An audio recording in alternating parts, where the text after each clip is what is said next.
Dolphin Nation, welcome to another edition of the Phin-Addict Fury podcast with your host, Larry Krayn, Lawrence Krayn, also the host of the Logic and Larry podcast, available on any podcast platform, also right for On the Banks. Now, I know I was delayed. Usually I do a post-game report right after the game, but yesterday I was in a different headspace, number one. And number two, I just had a couple errands and things to run. So I wasn't able to sit down and do a video. And I didn't want to do one of the phone videos really quick while in the car or something. I wanted to sit down with the microphone and kind of discuss it more in depth. And the reason is, look, this game yesterday, I expected to lose.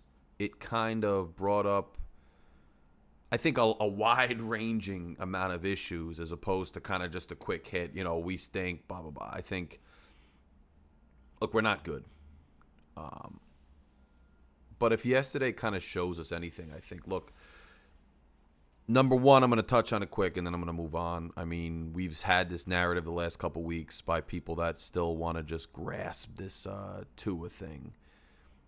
Just don't want to let it go. That, the reason we're not doing well or, the reason we're struggling is because Tua's out and Brissett is in. And, Brissett's so bad that if only we had Tua, we'd be okay. Because I get it. As a fan, you want to believe that, hey, if Tua comes back, our coaching, this path, right, this program, if you will, this regime, this quarterback, this system, this is still going to succeed. You want to believe that, because if you don't, you got to accept the reality that we might have to go back to square one and that we blew an entire rebuild with several picks in the first and second round over the last 2 years. And that's tough to swallow.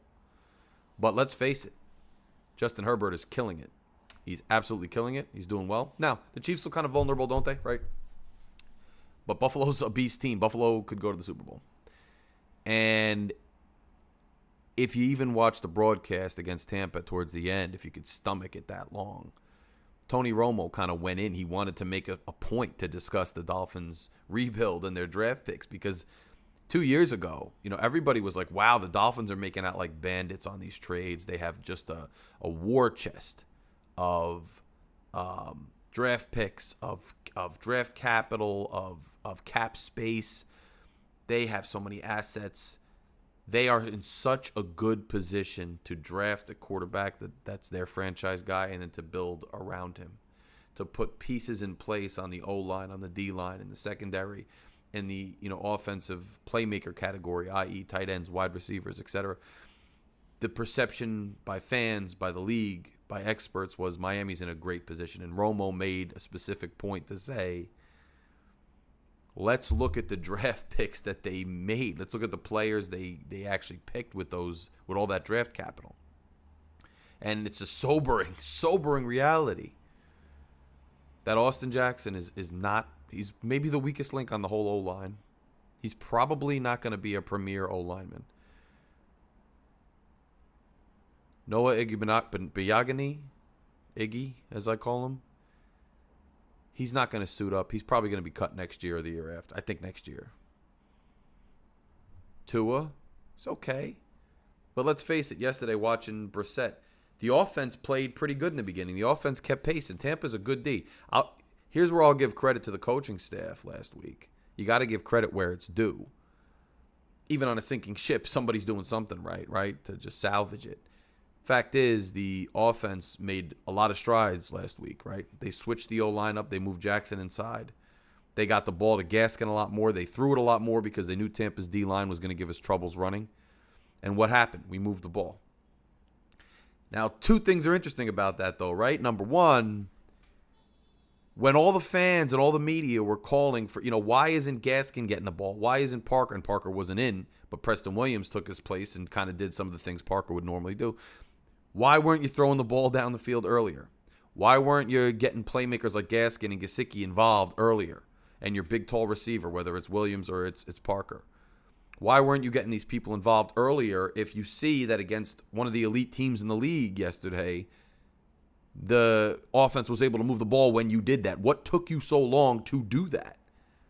That's an indictment of them, too. Like, props to them for finally doing it yesterday, but it's an indictment. Why didn't they do it the first 3 weeks, especially in games that were more winnable? That would have improved our standing in the league, our playoff chances, everything. What took them so long? What are they not seeing? I'm glad they did it, but what took them so long? The second thing is Brissett. There were several plays on that drive, and this has been happening since he's been in. People don't want to acknowledge it because he's been lackluster, right? He is lackluster. He's not a starting quarterback, okay? He's not a franchise guy. So they don't want to acknowledge this, but the fact is, throughout his time starting with us, he's been dodging guys, hitting him, and trying to deliver the ball down the field. He's been withstanding hits. He's been getting up a little hobbly, but continues to play, continues to deliver the ball. He's been absorbing hits while he's fallen and delivered the ball. And he did it again yesterday. And yesterday it was harder for the haters to deny. And I'm not going to call them haters. They're not really Brissett haters. They want Tua to be good so bad that they have to make it out that Brissett's so bad, you know.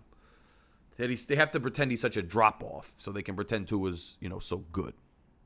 He's not much of a drop-off. And let's face it, yesterday, some of those hits he took and got up and still played, some of the times he was absorbing hits while throwing, some of the times he sidestepped and created a play, Tua wouldn't have done any of that. He can't. It's not because he's horrible. It's not because he's a bust. He just can't.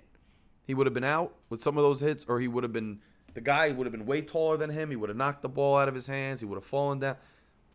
It's just a harsh reality that even with the O-line playing better yesterday, it's just a harsh reality that the guy we have who's not a franchise quarterback probably withstood more hits and did more things than Tua could have done.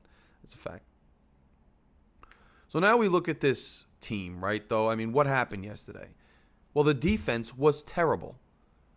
The defense, you just knew, right? And when you've been watching football for a long time, all you fans, you've been watching football for plenty long too. We all know the feel of the game, right? We feel momentum shifts. When you're watching a game or you're at a game, you feel momentum shifts. You know how the game's going. You could tell early on if, it's going to be one of those days where your team just can't move at all, or one of those days where your team's going to bulldoze the other one. This game, I think everybody kind of knows. This game, you could tell, couldn't you? That we were going to be able to score some points. It wasn't going to be one of those days where we couldn't move the ball at all on offense.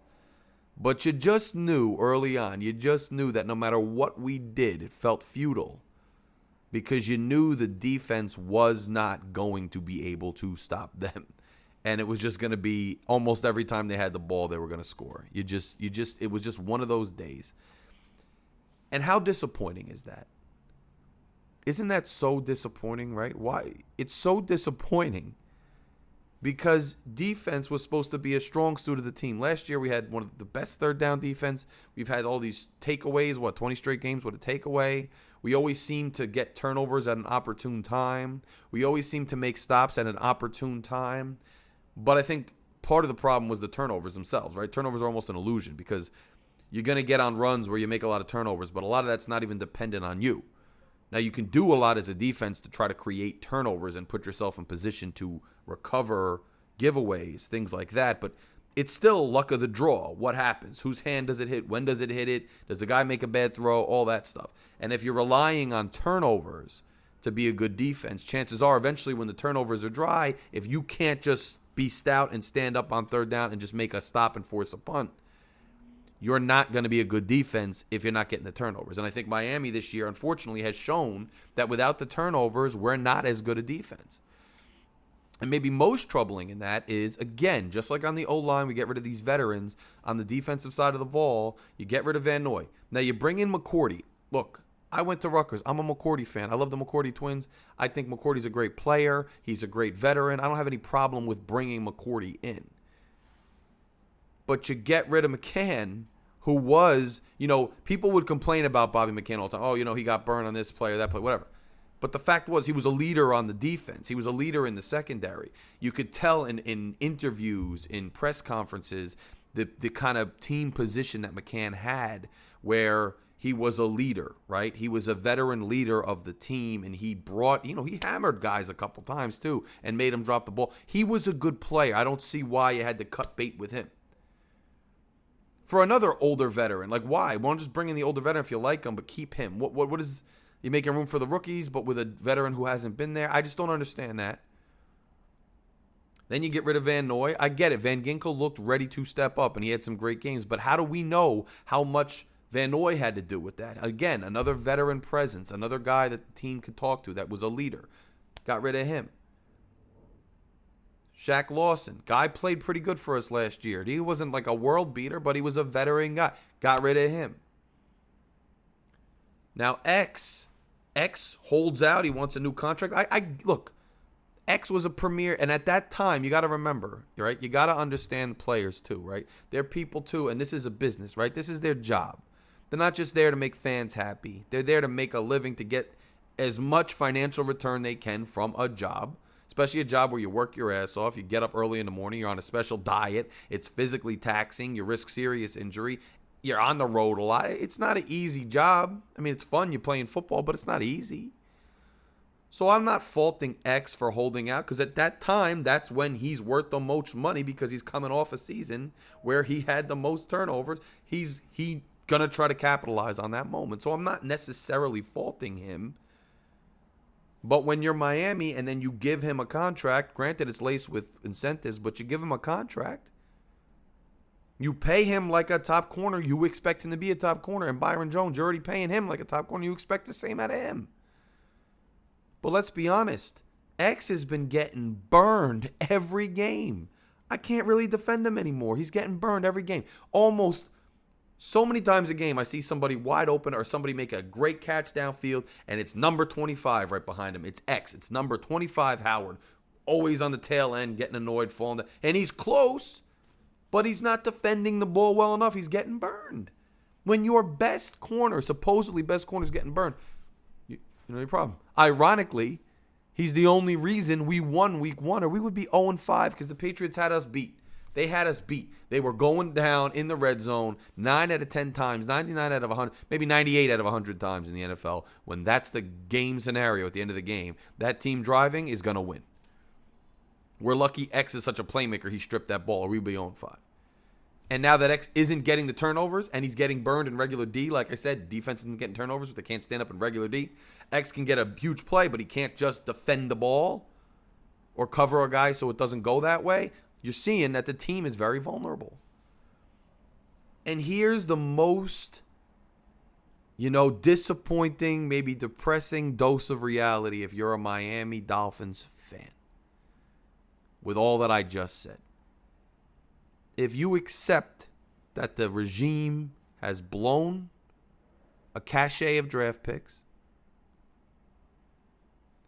has gotten rid of key veterans that have affected the play of the entire team on both sides of the ball, have accepted that Justin Herbert is a vastly better, more promising quarterback than Tua Tagovailoa, that Tua Tagovailoa, even if you want to say he could still be a world beater if he wasn't hurt, he's injury prone at the very least. I still have doubts about him actually on the field, if you want, but he's injury prone. If you accept all those things, then you have to start to accept that this regime, and we could blame just Grier all we want because he's making the picks, and he's doing the trades. But the fact is, in today's NFL, and especially with these two guys, and in today's NFL in general, the head coaches have a lot of say in personnel. And it would be naive to try to pretend like Flores is completely blameless in this situation. Flores also made the terrible offensive coordinator hires. Now you have Tua's trainer going out on Twitter calling out the coaching staff. And Tua's hurt. He can't even play. But even though he's not playing, Tua's trainer's kind of calling out the situation, which is kind of a insight into some of the problems in Miami. Now, when Grier initially came in, I didn't love the Flores hire. I thought Grier, to his credit, I thought there were some good draft picks on the team over the years. We can always look at the failed ones, but there were some good ones. But they always seemed to be traded, Landry and Addict and all these other guys who were pretty decent role players, solid players, got traded away. And I don't know if that was coaching. I don't know what it was. I always gave Grier some credit with some of it. So I was okay with giving Grier a chance to run the team. But I didn't love the Flores hire at first because to me it was like, okay, he's not really a guru, right? He doesn't run a defense. He doesn't like Rex Ryan where he has a defensive scheme that he's pioneered on the X's and O's side. So he's going to implement his defense. He didn't have that. He wasn't an offensive guru, right? So then you look, well, is he a motivator? Well, I didn't think so because I was like, well, he was in the front office first. Then he kind of came up as quality control and then this and that. And then is Belichick really calling the defensive plays for New England? Does he check any of these boxes for like what you want in a head coach? I was a little wary. I thought maybe they should get one of the defensive assistant from Dallas. I forget his name. Somebody who's been a coach, has a certain philosophy and motivates guys. But there's no denying once he made the hire, even though I was a little skeptical over the first 2 years, it looked like Flores was a really good coach. He started getting a lot of respect around the league. It seemed like, no, he was a motivator. It seemed like he was a good coach. It seemed like he had his finger on the pulse of a football team. And it looked like he was the right hire. And as recently as 2 weeks ago, I said to you, I'm still behind Flores because it seems like the team still has fight. Seems like the team is not giving up. And when he made the terrible OC decision, I said, well, you know what? You got to trust him. Well, guess what? Seems like in the middle I was wrong right now, and I was initially correct. It seems like now Flores has lost the team. Looks like minimal effort. Looks like just complete breakdowns, whether it's on the defense or the offense or the special teams. They just look lost, these players. It seems like they're done buying in. Morale is very low. And people have to be questioning his whole shtick at this point. And people have to be questioning his say in the personnel decisions. And people have to be questioning his say in the coaching, hiring decisions. And you got to question last year. I mean, how much of his success early was Ryan Fitzpatrick? Not that Ryan Fitzpatrick, again, is a world beater. But he had a pulse of the team. And he was able to move the ball on offense. And maybe that covered up a lot of deficiencies that Flores has had and Grier has had. As we saw it last year. When Tua got in, then all of a sudden it's their system. It's what they said. We didn't really do much. You needed that Fitz magic. And again, it's not because Fitzpatrick should have stayed or he's the answer. It's just that maybe that was just a weird, unique situation where he kind of carried it with whatever tear he was on as a player. But now you got to start questioning the regime. And what's scary about that, from my standpoint, is when you go to bring somebody in. Now, look, here's what I think is going to happen. I already know it. I think we're going to win next week against the Jags. They're terrible. I think we're going to win. I think we're going to win a few of the next couple games. Either, 2 out of 4 or 3 out of 4 the next couple games. And a lot of the people out there who just have this blind belief in Tua being the savior are going to say, well, it's because Tua's back. That's why we're good again. And we're good again. And, we just got to trust the process. I think that's what's going to happen. If it doesn't happen, then it's just a complete. Then I think the whole thing's going to burn down at the end of the season. I think they're going to all be fired. I don't see it. I don't think Ross is going to do it. I actually think these guys will be around at least another year, unless that happens. But I already know he's going to come back. We're going to win a couple games. They're going to credit him with it, and they're going to act like things are all good, and it was just a tough part of the schedule, and Tua was just out, and blah blah blah. But at the end of the year, I predict we are not going to make the playoffs. We are not a playoff caliber team. We are going to be more, closer to a 500 team or a 1 or 2 games under 500 team. If we're really lucky, 1 game over 500. But I don't see that. I don't. I think it's 500 or below. And we're not going to be the worst. We're not going to be a doormat. We're not going to be crying that much about the Philadelphia pick we gave away because I think it's going to be more middle of the rounds. I don't think it's going to be a top 5 pick because we're not going to be top 5 bad. We're going to be middle bad. But that's where we were for 10, 15 years before this regime came in and promised us that by cleaning out all our veterans, purging the entire roster and building it again with their philosophy, that we would elevate ourselves from mediocre middle-of-the-pack team to upper echelon team. We are probably going to be right back in the middle again. Right where we were with Gase, right where we were with Philbin. Right where we were with Sperano, right back. And that's sad. And I think what's even sadder is when you start looking at, you're going to bring in a GM or you're going to bring in a coach. You're going to trade for a quarterback. What's sad is we don't even have pieces. Like this regime, you got to be honest with yourself. This regime, Flo and Grier, this regime has not even put in place any concrete pieces. Like, usually you say, well, you got a piece, right? They have one of the best pass rushers. We had Wake back in the day. We had JT, or they have a great quarterback. Houston, before he got in all the trouble, they had Watson, but they needed like a tackle and whatever. Or we have really, really talented skill players, but, we just need to build around them. Or, we have a great secondary. Or we don't have any pieces. You could say a guy like Gaskin's good, yeah, but he's more of a role player, playmaker. He's a great player. I love Gaskin. I think he's a really good running back in this league. People disagree with me. I actually like him a lot. But is he a solid, like a piece, like you could build around, like they got him? No. Our wideouts, Parker, yeah, he's good, but he's injured on and off. He's not like a premier receiver like Megatron was. Jalen Waddle, he's young, but he drops balls left and right. He dropped another ball. Now, it wasn't a perfect throw by Brissett, but he dropped it. It turned to an interception. His hands are not great. He hasn't made that much of an impact. He's had some decent runs, but he's not lighting it up. Not like Rousseau over in Buffalo as a rookie. Phillips, he might come into his own. He finally had a solo sack. I think the kid's promising.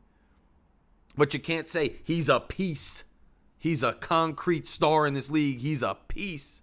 He's an all-pro caliber player that we could build around. You can't say it about Tua whether you want to or not. You can't say he's a piece. He's an all-pro quarterback. He's a top 10 quarterback in his league. We could build around him. You used to think you could say, oh, X is a concrete premier corner in this league. You could build around him. But the way he's playing this year, unless he's getting turnovers to inflate his stats and the way he looks on paper, he's getting burned. So you can't say, maybe he's on the tail end of his career now. Maybe he's on the downslope. I don't know. But you can't build around him at this point. We don't even have any pieces. At least when the other regimes left, we had some pieces. This regime sold off all our pieces, including our left tackle. They got rid of a piece, all-pro caliber left tackle, which is important. And they didn't get anything in return. They essentially traded Tunsil for who? For who?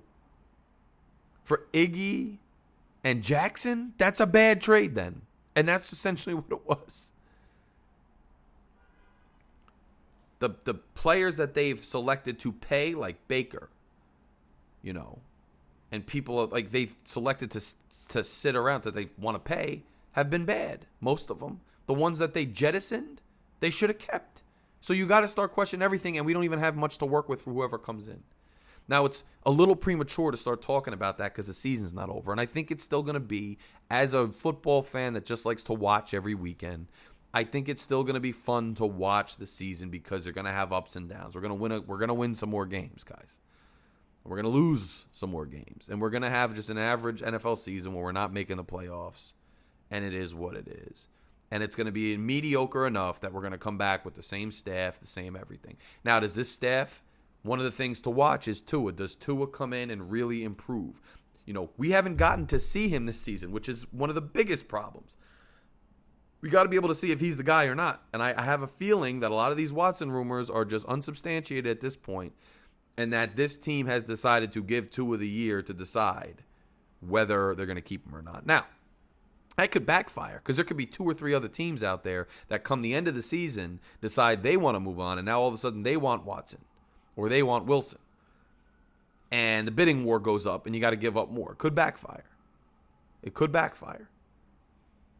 And Watson could be cleared by then and we lose out on him. Who knows? But then you got to remember, so maybe Russell Wilson's out in the trade market. It would be great to get him. So one of the interesting things the rest of the season is going to be to see if Tua is the guy or not. And I don't care. No more time. If he gets injured again and he's out a couple more games, then that's it. He's not the guy because he can't stay on the field. If he has more mediocre games or the offense doesn't move, then he's not the guy. You got to figure something out.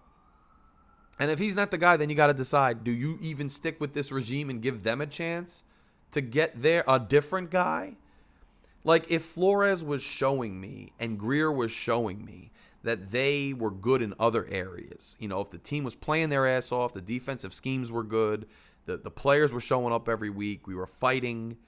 If Grier's draft picks were panning out, like, we had a great tackle in Jackson, some of his other picks panned out, Waddle's just lighting the world on fire, any of those things, then it would be, worth it to say, well, hey, who would have known about Tua versus Herbert? People make mistakes. You're doing great in every other area. Go out and get your quarterback to plug into your system to win.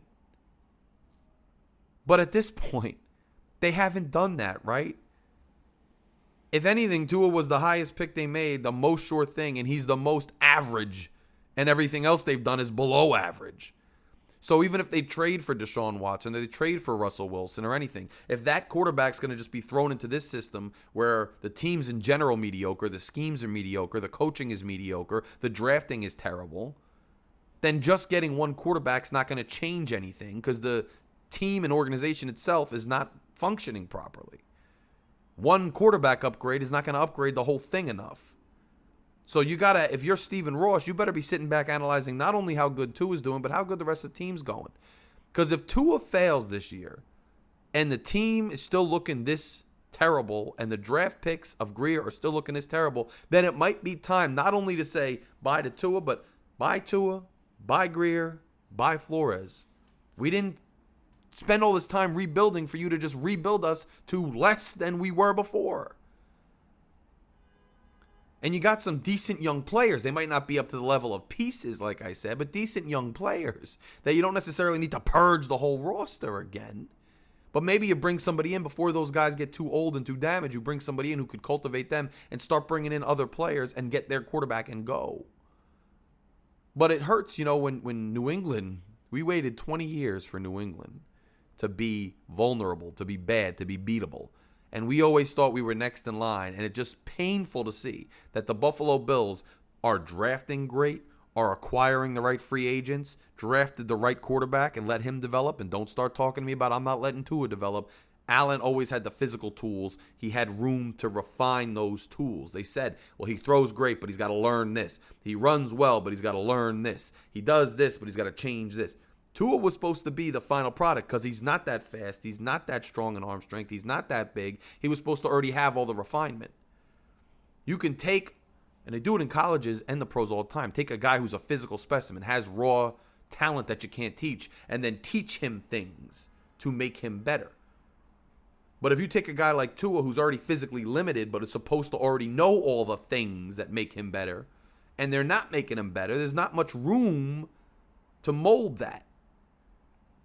But you look at somebody like the Bills, you look at all these teams across the league, Dallas, who have invested in picks and gotten the right coaches and the right GMs and have turned over a couple of years from a tough, mediocre, or low team to a contender.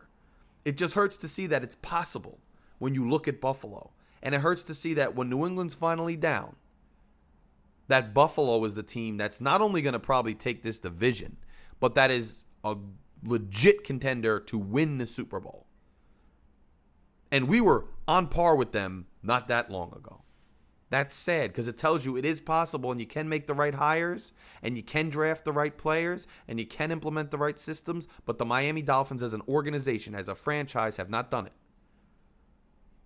Now, I know another angle people like to take is, well, Stephen Ross is a great owner because he spends money. He's not cheap. He opens his checkbook. But another thing about Stephen Ross is when you are in charge of making the hires of any organization, football, a company, anything, you are the one who's assessing candidates. So I don't care if you're an owner who only hires a VP of football operations and walks away. I don't care if you're an owner who hires the head coach.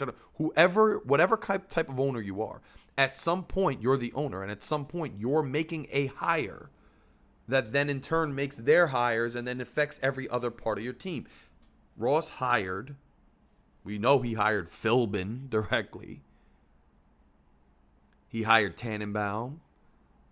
He had a hand in hiring Gase. He fired GMs and kept coaches. He fired VPs and kept... He's had a hand in all this. Now, he hired Grier.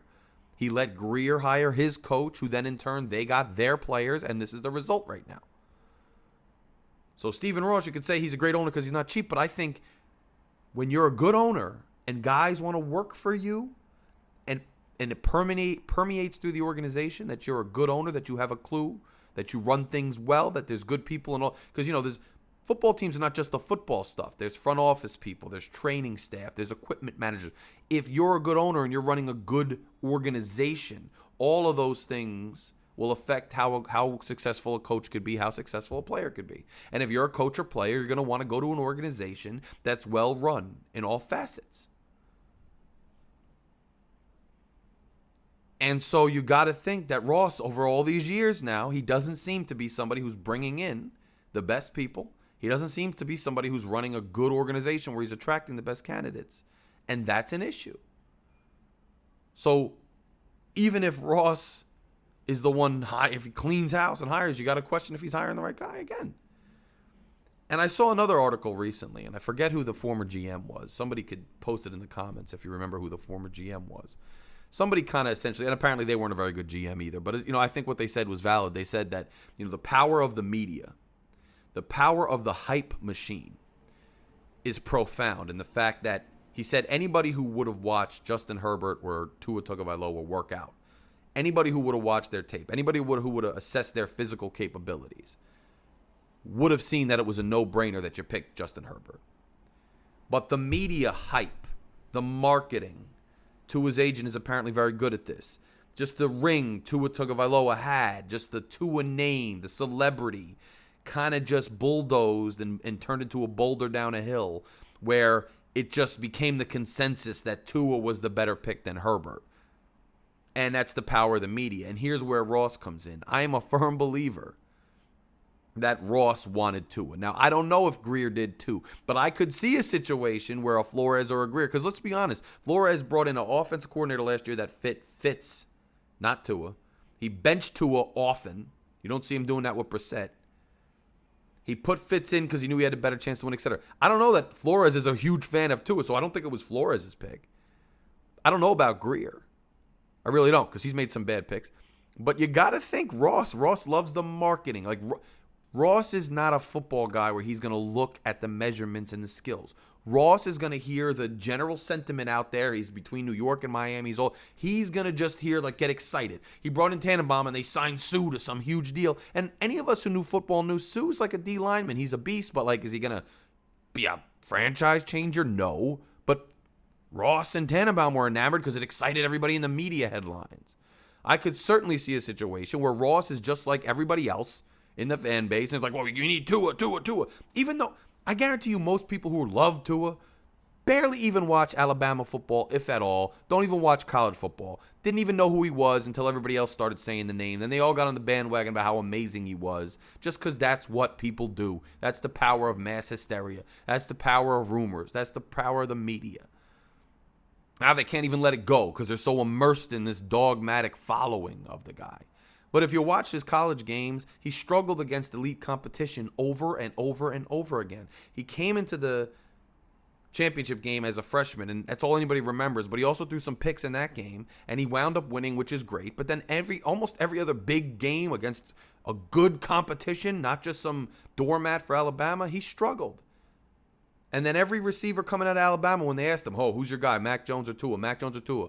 Every one of them, Devontae Smith, Waddle, they all said, Tua's cool, but Mac Jones. And look at the two of them. Looks like Mac Jones better. So I don't want to dwell on the quarterback thing, but it's just such a huge, that's square one of where this regime screwed up, and it just permeates through everything else. And you got to think Ross had a hand in that. I do. I think Ross had a hand in it. I think he bought the hype. I think they didn't want to go against the hype. And one time I'll show you guys, because I have the text messages to prove it, and I'm going to post them on here eventually, where I have from draft night, from 2020 draft night, where they picked Tua. I have a text exchange with my father where he's like, oh, they got him. What do you think? And I was like, I would have picked Herbert. I can prove that I always thought that. I can prove it. But some people are like, you all would have been pissed if they picked Herbert instead of Tua. You, the whole fan base. Well, no, that's your perception because you think that because the media is so powerful. But I'm just saying I think Ross is a victim of the media. And I don't think Ross is a great owner just because he opens his checkbook. I think he makes questionable decisions. I think he leans on people who work for him to make questionable decisions, and it affects the way that the team and the franchise operates. So, look, next week, I predict the Dolphins win. I think Tua's going to come back. I think he's going to play okay. I think we're going to win the game. I think we're going to beat two out of the 3 other games that we're going up against, we play Buffalo. They're going to kill us again. We have no chance. I'm telling you right now. We're going to play a couple other teams that are not good teams, and we're going to have a chance to win. But it doesn't change the fact that this team, this whole program, this regime, this philosophy, the personnel that they've built, Grier, Flores, and Ross, this team looks like it's right back where we started. It's mediocre. It's middle of the pack. And as a Dolphins fan, you got to just be disappointed. And you got to wonder where we go from here. Not next week, because I think we're going to win. Not in 3 weeks where we're going to have a decent little 500 record. Not in 4, 5, 6 weeks where you go to the game, you have a hot dog, you tailgate, you have a beer, it's fun. But long term, where is this franchise going? Because it looks like right now this regime is another mediocre, failed regime. Do we strike gold next time and hire the right front office people who hire the right head coach who draft the right players? I don't know. I'll always be a fan, but it's getting so frustrating.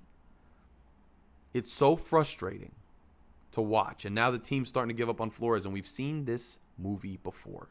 They trade Grant to try to send a message. Guys come out a little pumped. They still look uninterested by the end of the game. They're going to win a few games this season. But where do we go as a franchise from here? And do we try to get an established quarterback? I think we do. I think we get a guy like a Watson who's in his prime and then build around him. Do we go out and get a different coach, a different GM to work with that piece? Do we let Flo and Grier go do it? At this point, no. Now, look, if Miami gets on a winning streak, they come to the cusp of the playoffs, they make the playoffs. If Tua comes in and Tua starts delivering, the best game he had in the NFL was Arizona. And he looked the part in Arizona, but he's never looked the part in any other game I've seen him in the NFL. I don't know what went into the Arizona game that did that. But look, if he starts coming out and he has 6, he's got to have at least 6 at this point because it's not looking good. He has 6, 7 games like he did against Arizona last year, and he's looking like a world-beating quarterback. He's driving the team down the field. He's pinpoint accuracy the way you saw Tom Brady yesterday. Read it quick. If he's going down, if he's not, he finds the receiver, he puts it in stride, and he marches the team down the field with accuracy, not speed, not brawn, but accuracy and good reads. If he does that, and the team plays with more fight, and the defense picks it up, and the O-line continues playing better like they did last week, well, then maybe you give Grier and you give Flores another chance, and, you could buy in again. You could have hope again. Maybe we really are on the upward trajectory. Maybe Tua and Allen are going to battle out for the AFC East title every year for the next 10 years. That'd be awesome. But right now, at this particular juncture, I don't see it. We'll have a fun Sunday next week. We'll have some fun watching Tua. We'll have some fun watching some wins. But long term, regardless of if we have another 500 season, where is this team going? What's our identity going to be? Who's our franchise quarterback going to be? Who's our coach going to be? What are our pieces going to be? What kind of team are we going to be? Are we ever going to compete with Buffalo? Are they going to run the AFCs for the next 15 years? Where's this team going long term? That's what I want you to ponder and think about. Instead of worrying about this loss, which you knew we were going to lose anyway, instead of getting overexcited about next week, just think about where's this team going overall. And that's all any of us could think about. Guys, if you enjoyed it, I hope I gave you some kind of listening pleasure, something to vibe with, something to kind of disagree or agree with about our Fins the day after a tough loss in the midst of a first quarter of what looks to be a tough and disappointing season. I hope I gave you something to enjoy, my fellow fans, and any other NFL football fan out there. If you enjoyed the video, even if you dislike it, whatever. If you enjoyed it or you want to argue with me more or whatever it is, smash the subscribe button, hit the like button, share the video with other people, with Dolphins message boards on Dolphins social media. Let everybody know we're here, we're talking Fins. Send me any comments, send me any direct messages of things you want me to talk about or any other questions you have. I'll talk to you guys all very, very soon. Go Fins. Let's win next week. Let's give a little enjoyment back to our Sundays, if nothing else. I'll talk to you all later. Have a good week.